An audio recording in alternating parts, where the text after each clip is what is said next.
Leading through change is difficult for the best of people. And one of the things that we need to understand about ourselves as we do lead through change is change can be quite scary, and there's a lot of unknown.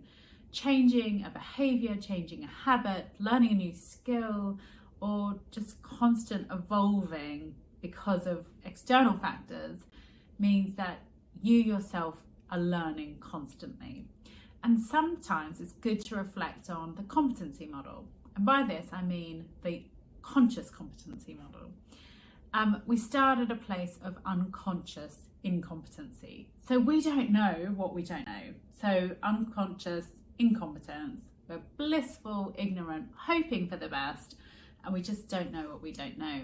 As we start to unpick and dig and mine a bit into what are we learning and what do we need to change and what are some of the things that are coming up that we need to gather and understand better, we start to move into a place of conscious incompetence. And this is a little bit scary. This is where we're really, really triggered by our imposter syndrome, where we're not quite sure of all the things that we're going to do to move and to be able to change and to learn. And it's very scary and overwhelming.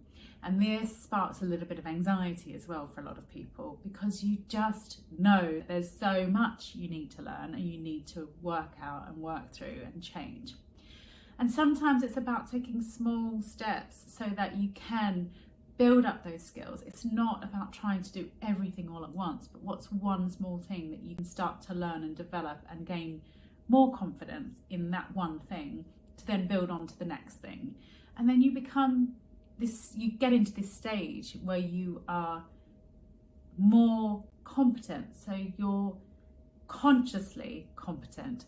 You're learning, you're understanding what's going on, and you're feeling more confident in yourself around what it is that you're doing. You want to keep building on that and keep doing that thing that you've been doing so you're learning and you're evolving more and more until you become unconsciously competent.